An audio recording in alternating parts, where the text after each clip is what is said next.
Ladies and gentlemen, good day, and welcome to the Q3 and 9 months ended December 31st, 2025 earnings conference call hosted by Dr. Agarwal's Healthcare Limited. As a reminder, all participant lines will be in the listen-only mode, and there will be an opportunity for you to ask questions after the presentation concludes. Should you need assistance during the conference call, please signal an operator by pressing star, then zero on your touchtone phone.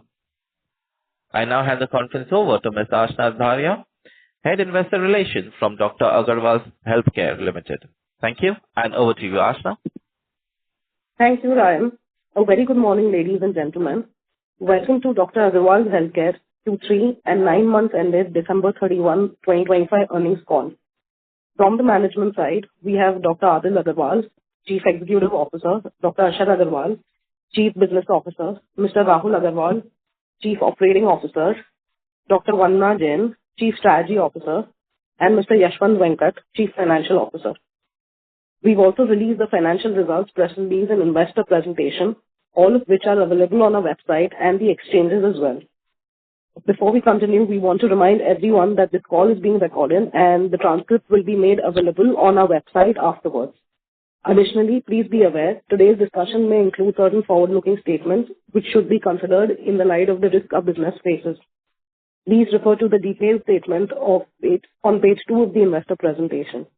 It is now my pleasure to hand over the call to Dr. Adil Agarwal, our Chief Executive Officer, who will share his opening remarks and insights. Dr. Adil, over to you. Ladies and gentlemen, we have lost the line of the management. Please stay connected while I reconnect the management. Thank you. Ladies and gentlemen, thank you for your patience. We have the management line reconnected. Dr. Adil, you may proceed. Thank you, Ashna and Ryan. A very good morning to all of you and a warm welcome to the Q3 FY2026 earnings call of Dr. Agarwal's Healthcare Limited. Let me begin by providing you all an update on the performance of the company. For the 9 months ended December 2025, the company reported a total income of 1,548 crores, up 20.8% year-on-year, while revenue from operations rose 21.2% to 1,516 crores. We delivered a robust Indian EBITDA of 440 crores, reflecting a 23.6% year-on-year growth, with margins improving by 64 basis points to 28.4%. Our profit after tax grew 74.3% year-on-year to 118 crores, with PAT margins expanding by 234 basis points to 7.6%. Moving on to the third quarter performance, I'm pleased to share that we delivered a robust and well-rounded quarter, reflecting strong execution across our network. For the third quarter, the company reported a total income of 540 crores, up 21.9% year-on-year, while revenue from operations rose 23% to 530 crores. Q3 also delivered a robust Indian EBITDA of 155 crores, reflecting a 21.3% year-on-year growth, with margins of 28.4% for Q3. Profit after tax grew 55% to 44 crores, while PAT margins expanded by 171 basis points to 8.1% for Q3. Next, I would like to share our footprint and network growth update. During the 9 months ended December 2025, we served over 22 lakh patients and performed nearly 238,283 surgeries. Every day, nearly 10,000 patients now walk into our facilities across our network, up from about 8,000 in the previous financial year. This represents a 25% growth in walk-ins. This consistent growth in footfall reflects not just the scale of our operations, but also the strength of our brand recall and our ability to deliver quality eye care close to where patients live. During the year, we continue to invest in the expansion and stabilization of our newly launched facilities. The ramp-up across recently launched facilities has been faster than earlier phases, supported by strengthening brand equity, reinforcing our confidence in scaling expansion more aggressively while continuing to deliver superior clinical outcomes. In India now, we have a total network of 253 facilities across 14 states and 5 union territories covering 148 cities. Our presence is well diversified now, with 31% of our facilities in Tier 1 markets, 62% in other markets, and 7% located internationally. We expand our footprint by commissioning 14 new greenfield facilities this quarter, further strengthening our reach and capacity. These included 9 secondary centers, including one in Tamil Nadu in Tirupattur, Kolhapur in Maharashtra, Kanakpura Road in Bangalore, and Raichur in Karnataka. We also launched a project in Haryana in Gurgaon, Chandkheda and Baroda in Gujarat, Preet Vihar in Delhi, and Ongole in Andhra Pradesh, along with 5 primary centers across Tamil Nadu and Odisha. Let me now turn to an update on our clinical excellence initiatives and our growth in complex surgeries. For the 9-month period ending December 2025, high-end cataract surgeries accounted for 43.5% of total cataract procedures. 45,459 surgeries were done in total, an increase of 43.5% over the same period last year. Within the high-end surgeries, robotic cataract surgeries, what we call as the femto cataract, grew by a robust 83% year-on-year, rising from 2,616 to 4,400 procedures. As shared in our previous earnings call, new robotic cataract systems have now been installed at our Velachery facility in Chennai and our Delhi facility, which is now performing close to 60 such surgeries on a monthly basis on average. Additionally, we are strengthening our advanced surgical capabilities with the addition of robotic systems in Gurgaon and in Vashi. Lenticular procedures, what we call as the smile surgeries for refractive, increased 17.7% year-on-year from 4,223 to 4,970 surgeries, while retinal surgeries totaled 940 surgeries, up 23.2% from last year. We also did a total of 792 corneal transplants over this entire period. We continue to invest in cutting-edge technology to enhance diagnostic accuracy and surgical outcomes. Recent additions include the Catalyst and Elita systems at our Gurgaon Center, as well as the Lumera 300 and Artery Faros at our Preet Vihar Center. On the research and capability building front, our clinicians have contributed to over 340 publications in leading international medical journals over the past 3 decades, underscoring our commitment to advancing ophthalmic science. During the quarter, nearly 50 doctors underwent advanced training across multiple specialties as part of our continuous learning and development initiative. Now, moving on to some business updates, let me first begin with our region-wise performance. Our southern region continues to be our largest market, contributing to 63% of our total group revenues. This region delivered 950 crores of revenue, representing a strong growth of 22.4% year-on-year. We have 172 facilities located across our southern states, and this includes 12 new additions in this year, with 4 new facilities being added in Tamil Nadu, 5 in Karnataka, 2 in Andhra, and 1 in Kerala. We remain focused on sustaining our market leadership in both Tamil Nadu and Telangana, while further increasing adoption of the latest technologies in these regions.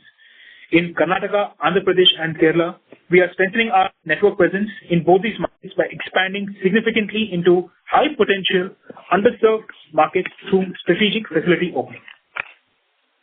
Now, coming to the West region, this region contributes to about 16% of our overall group revenues and delivered 244 crores of revenue, up by 18.4% year-on-year, despite some impact of the festive season during the quarter. We currently have 46 facilities in the West region, including 6 new facilities which are open in these 9 months.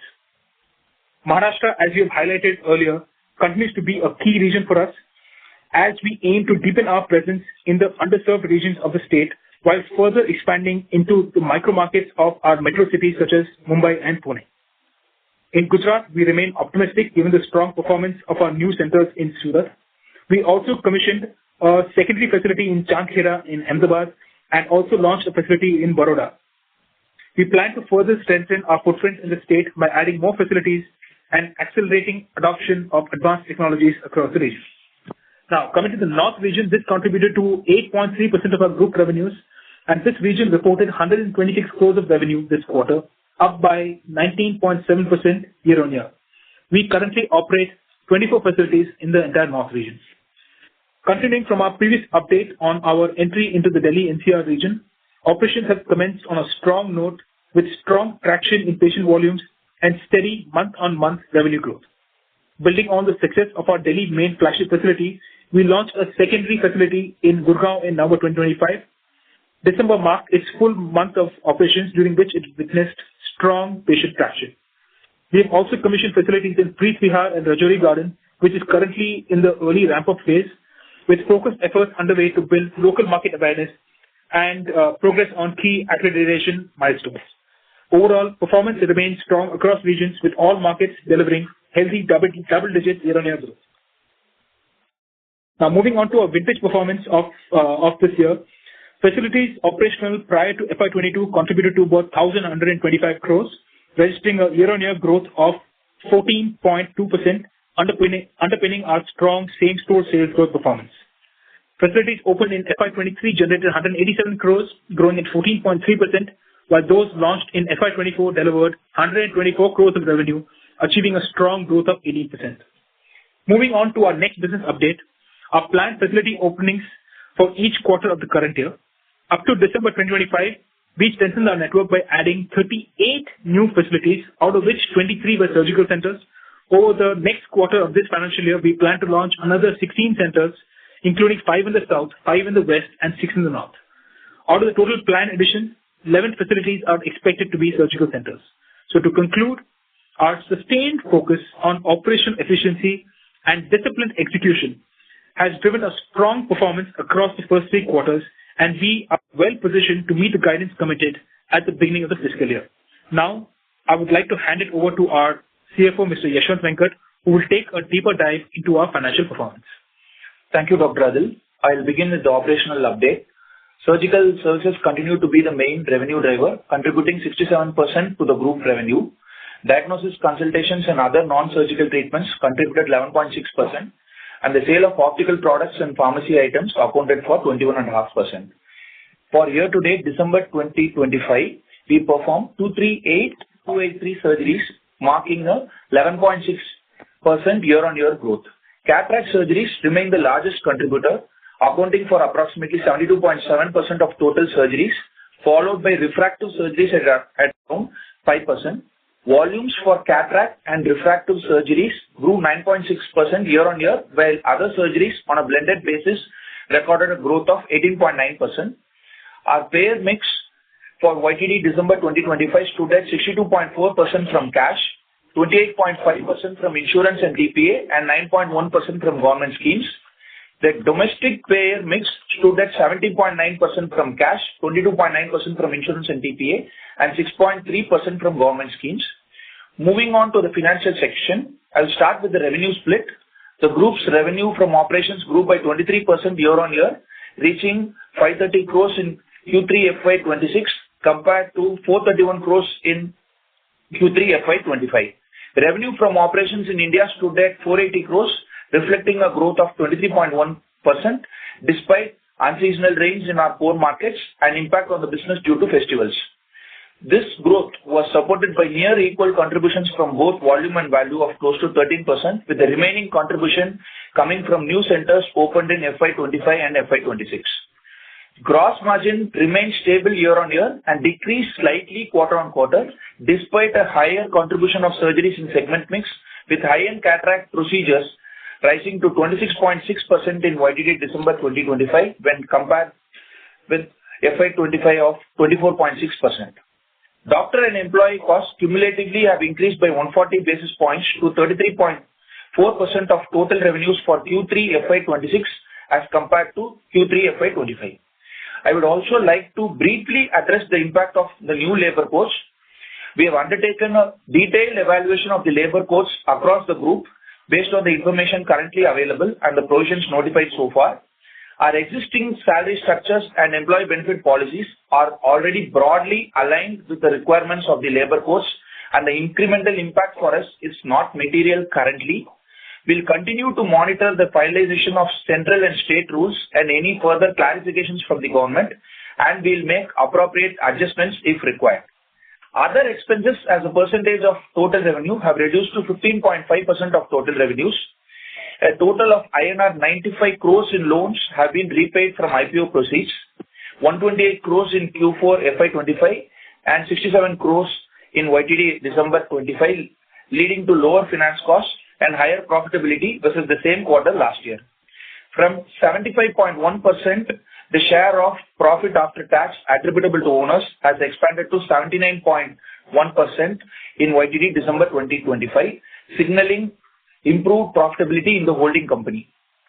Thank you all. We'll open the floor to questions. Thank you. Ladies and gentlemen, we will now begin the question and answer session. Anyone who wishes to ask a question may press star and one on their touchtone telephone.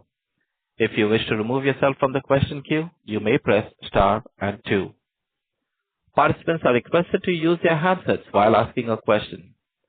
Ladies and gentlemen, we will wait for a moment while the question queue assembles.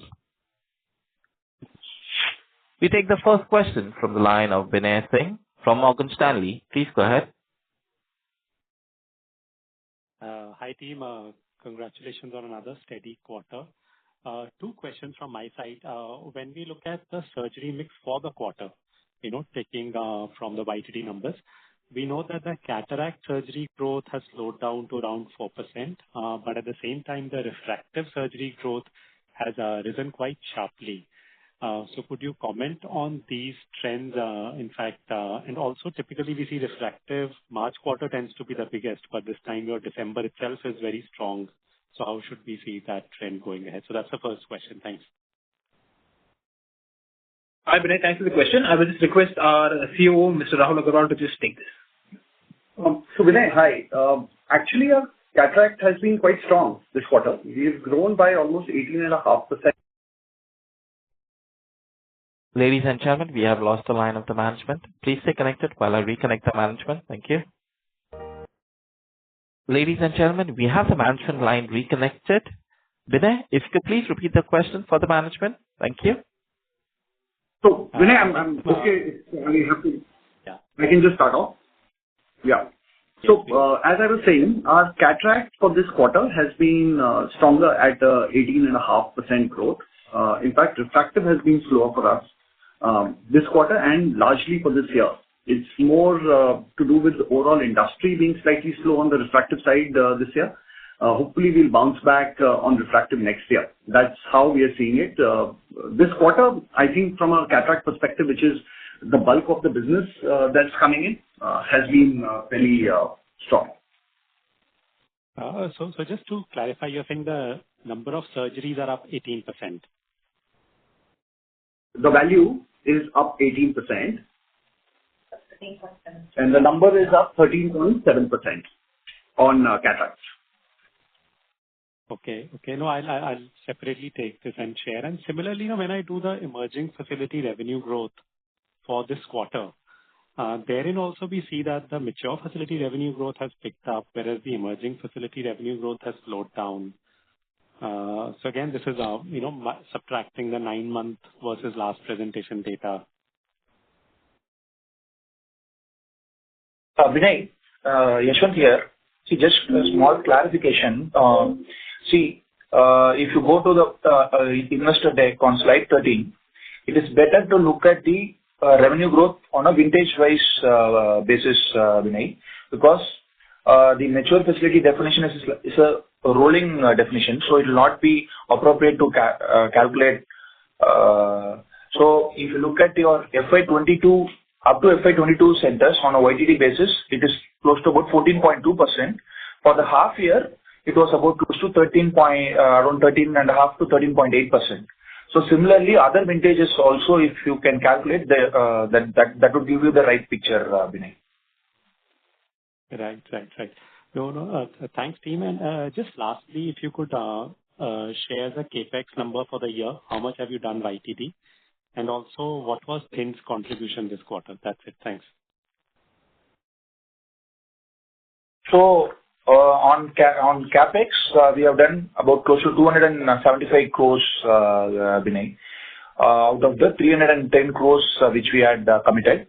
And on the spends in the subsidiary for the Cathedral Road facility, we have done close to about 35 crores out of 70 crores which were committed, Binay. end. Okay. Thanks. Thank you. We take the next question from the line of Ananya Khanna from Alpha Alternatives. Please go ahead. Yeah. Hello, sir. First of all, congratulations on a steady quarter. Secondly, my question to you is, you mentioned you commissioned a few new facilities, right? So I want to understand when those are supposed to sort of become operational, and when are you expecting for them to break even? I think Dr. Adil had mentioned about commissioning of a couple of facilities in Delhi. One in Preet Vihar, which got launched at the end of December, and one in Rajouri Garden, which has already got launched in January. See, in terms of a break-even, currently it will be difficult for us to comment on the Delhi facilities. However, we expect the facilities to broadly break even around the 15 to 18 month kind of a number. It's a very broad estimate. All right, sir. But you also mentioned a few other facilities apart from the ones in Delhi. I'm talking about the primary health centers, etc. So what about those?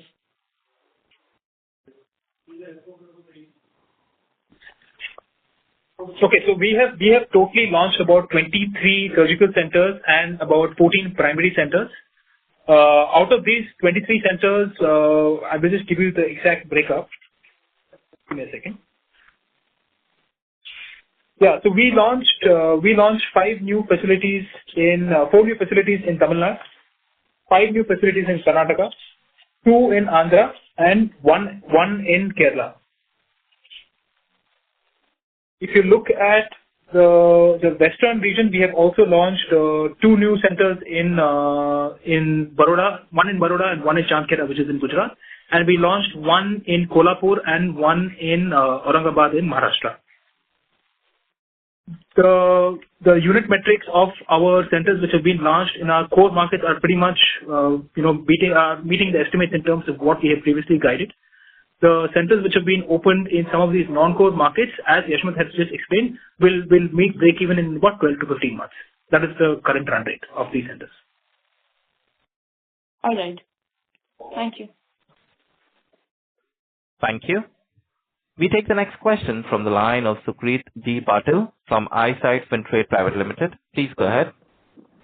Good afternoon to the team. I have 2 questions. The first question to Mr. Adil is, taking a slightly forward-looking lens, as the network continues to scale, how does the management balance capacity expansion, doctor availability, and case mix to protect returns on capital? What are the operating signals typically that tell you whether to accelerate expansion in a cluster or pause and optimize the current existing centers that you have? That's the first question. I'll ask my second question after this. Thank you. So the first important metric for you to look at is, despite the scale of our expansion. So like I had mentioned, we have launched about 52 facilities in the last 12 months.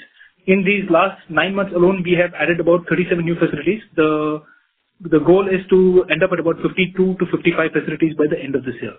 One of the healthiest signs which we believe of us expanding the right way and us being able to scale up our operations in the right manner is, if you see our EBITDA margins, we've been able to maintain them at a 28.5% EBITDA margin, right?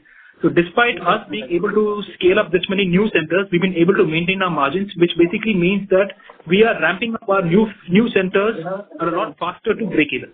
That's the first sign. A second very important sign is our same-store sales growth. That is a very, very important metric that we track. And like Rahul had mentioned, our same-store sales growth is north of about 13.5%, which is again a very, very healthy sign. All of these signs lean to the fact that you're able to generate significantly healthy cash flows, which you're actually able to deploy towards ramping up more centers. So I would say these 2 are very, very important signs for us, which we look at. How are you able to scale up your new centers? At the same time, what is the kind of same-store sales growth you are able to maintain? If you're able to do these significantly and you're actually able to better your margins, or at least maintain your margins you're at, you will start to see the return on capital improving over the next 2 to 3 years, which is what we've already demonstrated over the last 9 months. My second question to Mr. Venkat is, from a financial monitoring point of view, beyond the reported margins, what internal unit level metrics do you track most closely to assess whether the pricing power, utilization, or cost efficiency is trending according to the way that you have planned, or it's starting to weaken across the board? Just want to understand your view on this. Thank you. Yeah. See, every center in terms of the performance is tracked at the branch EBITDA level. The branch operating margin of every center is tracked on a monthly basis, wherein we go about looking at projection for the particular year. First, when we start the center, we have a 5-year projection, and we also track it on a monthly basis.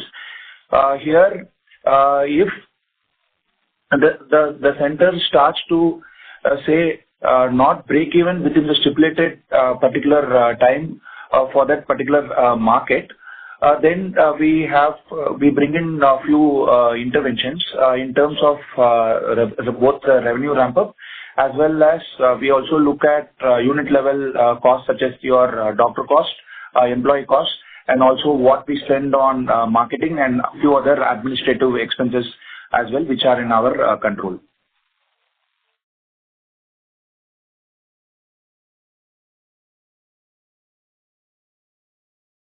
Sukrit? Yeah, I said thank you and best of luck for the next quarter. Thank you, Sukrit. Thanks. Thank you. We take the next question from the line of Nikhil from SIMPL. Please go ahead. Yeah. Hello. Thanks for the opportunity and congrats on good set of numbers. I hope I'm audible. Yes, Nikhil, you're audible. You can go ahead with the question. Yeah. Sir, so my question was, if I look at our revenue per facility over like last 9 months, across regions, we've seen that there is a drop in revenue per facility while our surgical mix has improved. So can you just help us understand why the revenue per facilities are dropping across the regions? So and how does this play out over a period of time, like over last 5-10 years? How would these numbers play out? Nikhil. Hi, Nikhil. A small correction. See, when you're calculating the revenue per facility, you have to break it down into surgical as well as primary. For example, I think you are using the slide 12 on the investor deck while calculating the revenue per facility. So, in terms of the revenue per surgical facility has grown at a healthy CAGR of about 14 to 15% over the last 4 years. If you get into slide number 13, we have given the breakup of both the mature and emerging facilities, both the surgical as well as the non-surgical. So, in terms of the non-surgical facilities, they contribute about close to 1.5 to 2% of the overall group revenue. So, if you remove that from your working, then you can see that there is a clear track of increase in revenue per surgical facility, Nikhil. Okay.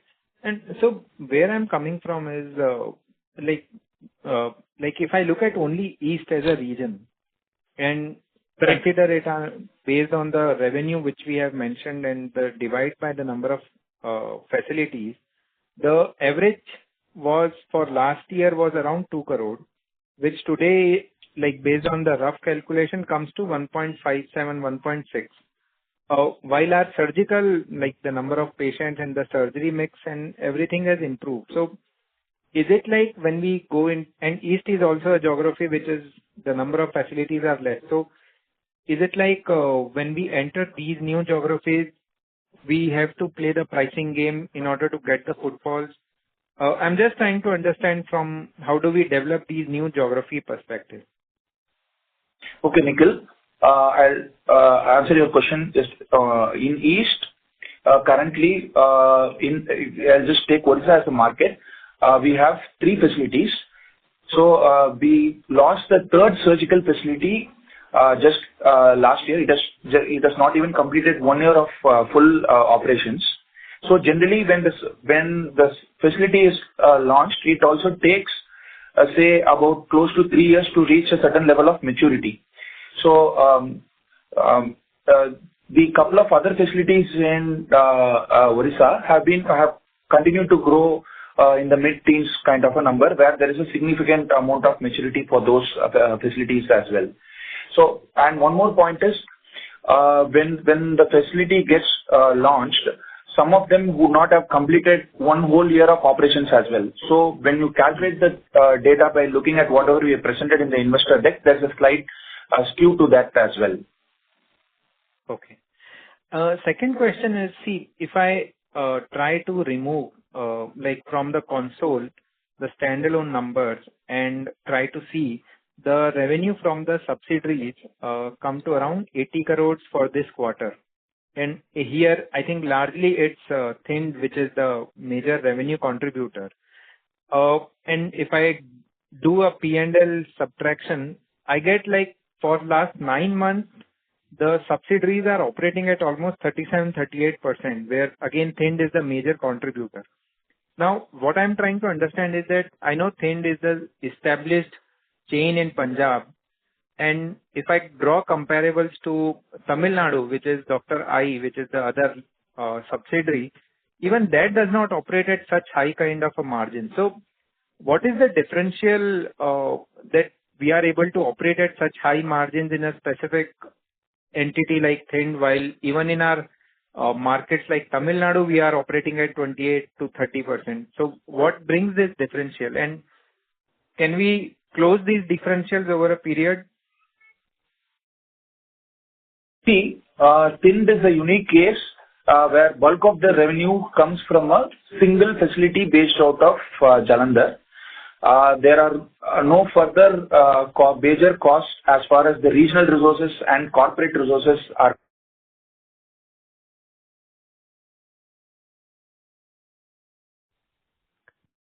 Ladies and gentlemen, we have lost the line of the management. Please stay connected while I reconnect the management. Thank you. Ladies and gentlemen, we have the management line reconnected. So please proceed. Yeah, as I was explaining, see, Thind, the majority of the revenue comes from a single facility, and there are no costs as far as the regional resources are concerned, and very minimal costs as far as corporate is concerned.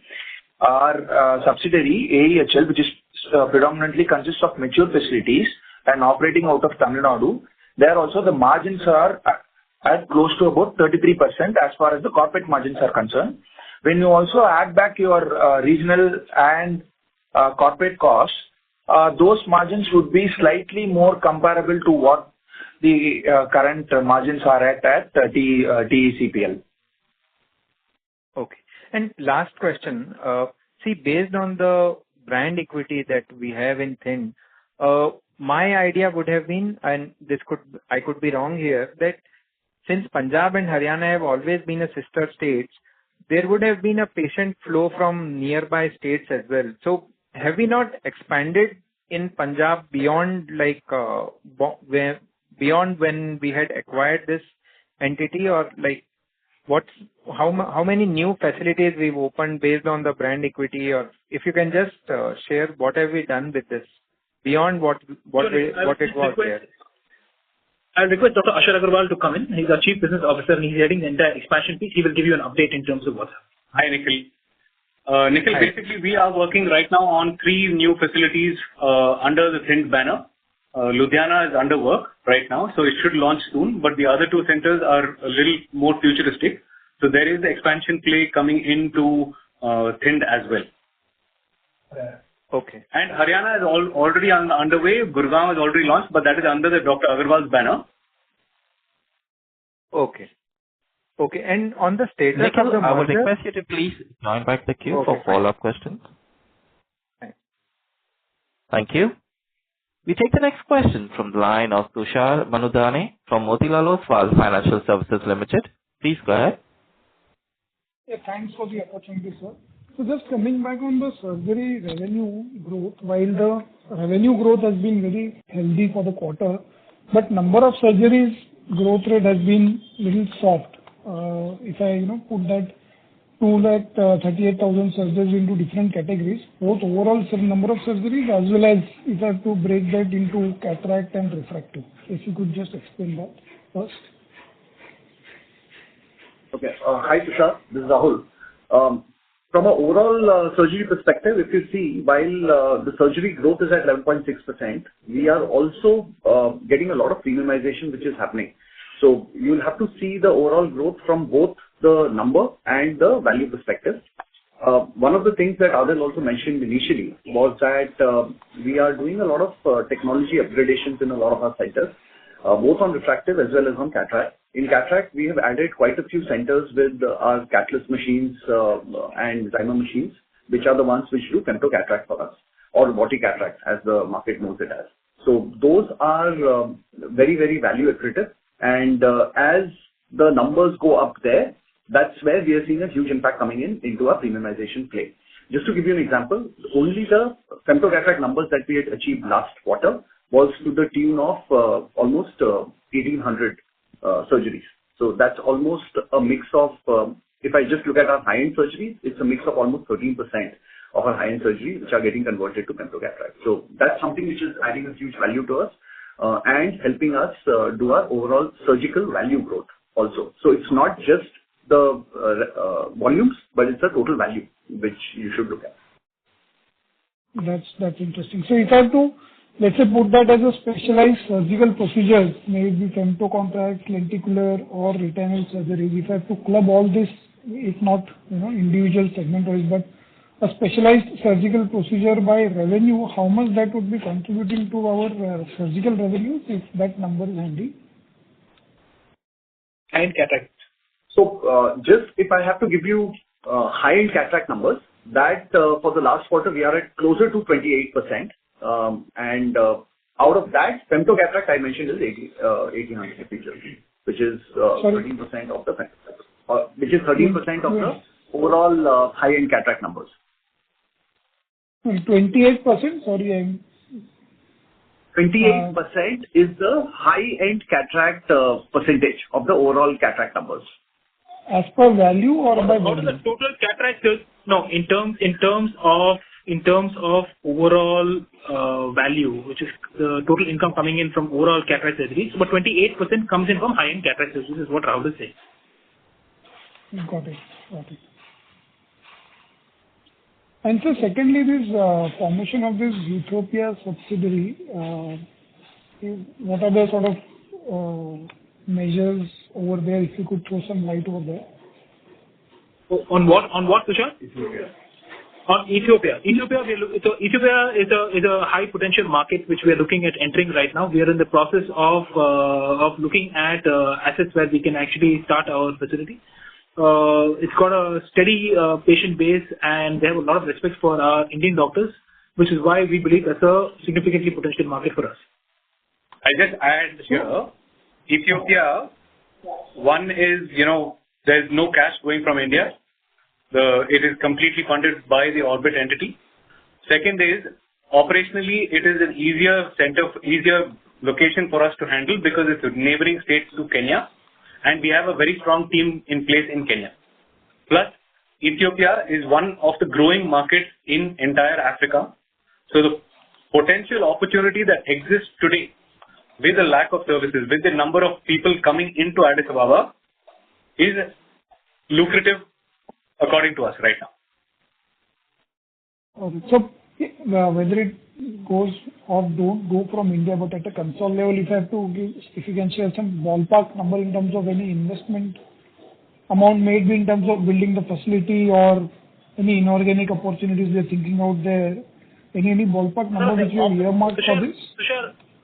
Tushar, opportunity is purely going to be organic only, but we will, once we have a few more details, we will come back to you in terms of what is the estimated capex spend which we are looking at.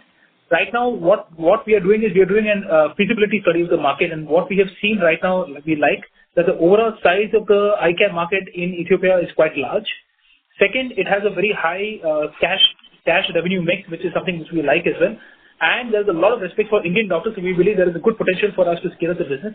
But we have not reached a stage where we have estimated the capex cost and projection.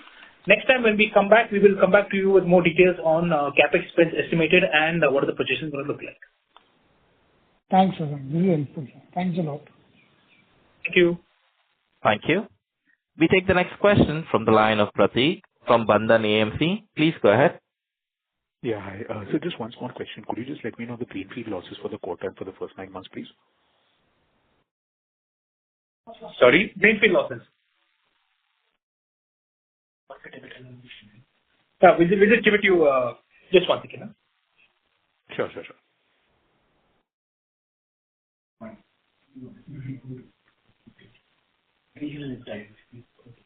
Yeah, so overall at a regional level, our total losses are about 28 crores, 28.57 crores as total greenfield losses, which includes branches launched over the last 3 years, what we consider as an emerging centers.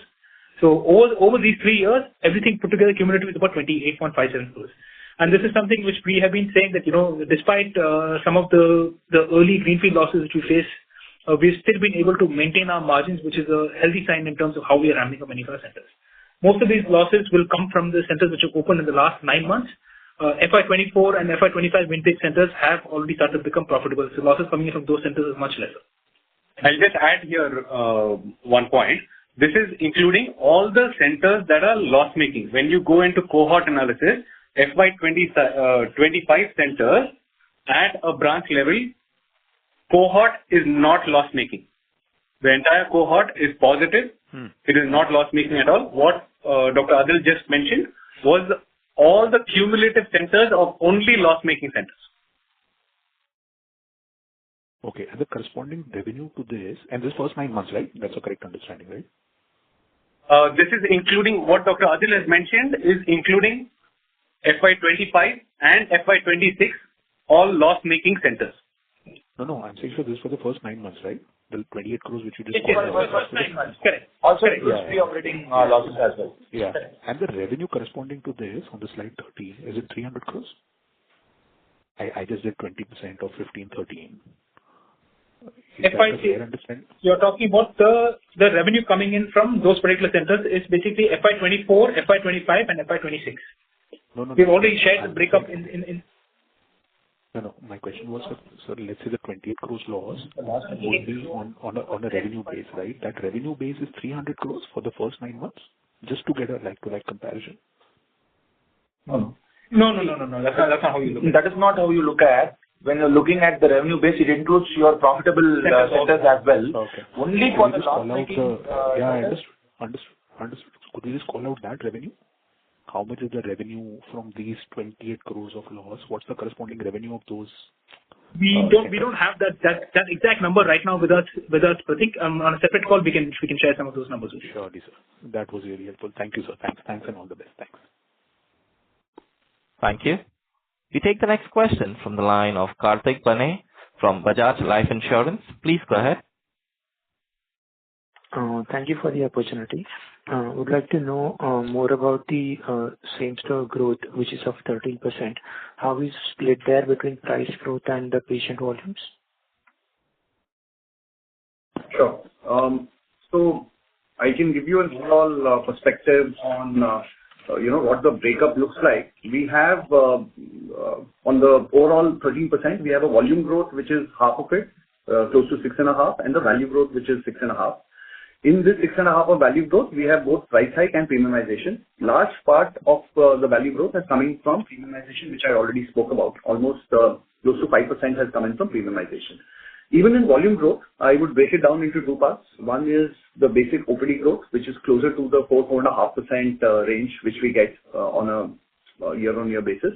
And the remaining is what we do with the same walk-ins which comes in, where we are able to get better conversion rate on the same patients as the facilities start maturing and the confidence starts and the trust starts growing higher. Our conversion also on the same walk-in numbers starts increasing higher. So that's another 2%. So that's broadly how the 13% breakup comes in. Okay. And second question is on the robotic surgery. So firstly, are these robots on the lease and operate basis, or have we already bought the robots? And secondly, 60 surgeries that you mentioned per month per robot. Is this the highest capacity, or is there a scope for further improvement in the capacity utilization for robots? So the 60 robotic cataract surgeries, the number we mentioned was what we have started to do from our Delhi facility. It's not overall. Some of our centers, some of our high volume centers do a number which is much higher than that as well. So overall, we have done about 4,400 robotic surgeries across the group, which signifies approximately 83% growth over last year. All the machines which we have are all fully owned by the company, and they are not leased out. Just to clarify. Most of our hubs across major cities now have a robotic cataract surgery machine. Okay, thank you. Thank you. We take the next question from the line of Dishant Jain from Quasar Capital. Please go ahead. Yeah, am I audible, sir? Yes. Hello. Yeah, thank you for the opportunity.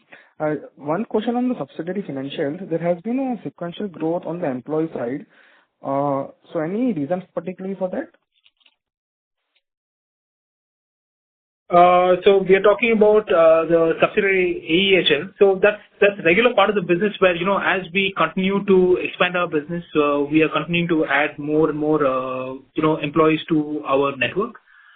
We've also added a few primary centers, and as we continue to strengthen our business, we continue to keep adding employees. Nothing out of the ordinary in AEHL. Okay, so it's a business as usual. Okay, sir. It's business as usual. And sir, is it possible to give the operating cash flow numbers for 9 months for holding as well as subsidy? Yes, ma'am.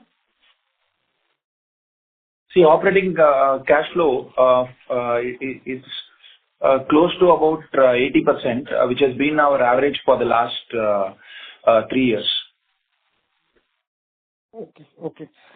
And sir, 2 more questions on the majorly update. One on the facility in the subsidiary company, the large facility. What is that update on it? And another one would be on merger update. What is the progress over there? So quickly on the merger update, right now we have filed for a no objection certificate from the stock exchanges. We expect receiving this no objection certificate from the stock exchanges very shortly. Following this, we will proceed to the National Company Law Tribunal (NCLT) to convene meetings for our shareholders and creditors. We expect these meetings to occur around 2 to 3 months post the receivement of the NOC from the stock exchanges. Okay. And on the facility that is going to come in subsidiary company, when are we going to start it? Ladies and gentlemen, we have lost the line of the management. Please stay connected while I reconnect the management. Thank you. Ladies and gentlemen, we have the management line reconnected. So please proceed. Yeah. So I think we expect the entire merger process to be completed by Q3, Q4 of 26-27. Q3, Q4 of 27. And then lastly, on the update on the facility in the subsidiary company that is going to come. So the estimate on that facility is we are expecting to complete everything and get all our licenses and approvals by Q2 of FY27. So hopefully by sometime end of Q2 we should be able to get it. End of Q2. The conference is now being recorded. Okay. Those are my questions. Thank you. Thanks for the opportunity. Thank you. We take the next question from the line of Amar Ahir from Raden Capital. Please go ahead. Hi, Amar. Hello, am I audible, sir? Yes, Amar, you are audible. Sorry, but I have missed out if you mentioned this. What I wanted to ask is, how many new facilities are you going to add going forward? So the guidance which we have given is we're looking at adding anywhere between 55 to 60 facilities over the next couple of years. Every year we'll be looking at adding at least 55 to 60 facilities every year. Okay, 55 to 60 facilities every year, right? Yeah, roughly the math is we're looking at increasing our network size by about 20% every year. Okay, 20% everywhere. And it gets a break even in 15 to 18 months, right? No, so there's a clarification there. I'll just ask Yashwant to just clarify what we mean by break even. See, in our core markets, here if we consider our core markets of Tamil Nadu, Andhra, Telangana, Karnataka, and now Maharashtra has also become our core market. the facilities break even at a store level within 6 to 7 months. What I was earlier speaking about is in the newer regions where it is about close to 15 to 18 months. So on a blended basis, all our facilities will break even within the 12th month kind of a mark. Okay. And what sort of a CapEx required for the 52 a year? Aman, I do apologize to interrupt you, but your audio is not clear. Could you please repeat your question? Yeah, sorry. Is it clear now? Yes, please go ahead. Yeah. Yeah. What sort of CapEx it might require for the 50 to 60 additions every year? For the surgical facility, when it is a secondary facility, the capex ranges between 5.5 to 6 crores. For tertiary facility, generally the capex ranges between close to 11 to 12 crores, and for a primary facility, the capex is close to about 35 lakhs. Oh, okay, got it. And what would be the ratio of primary, secondary, and tertiary in terms of additions? See, the way you want to think of it is these are not decisions that we plan 1 year before. We understand the market and then see what the market requires. So if you see a usual split will be about 75% will be surgical, 25% will be primary centers. But in the surgical, the secondary and the tertiary is not something we decide that much prior. I hope that's clear. I'm so sorry. I just couldn't hear the last line you mentioned. Can you please repeat? The last line was between the surgical facilities, we don't plan which one should be a tertiary or a secondary so much prior to the opening. We understand the market. At the time of understanding the market, we understand what is required for the market, and then we decide whether it has to be a tertiary or a secondary facility.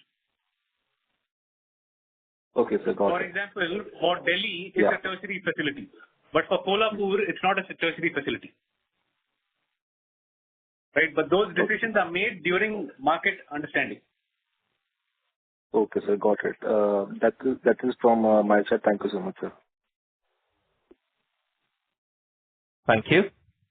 Ladies and gentlemen, we take that as the last question and conclude the question and answer session. On behalf of Dr. Agarwal's Healthcare Limited, that concludes this conference. Thank you for joining us, and you may now disconnect your lines.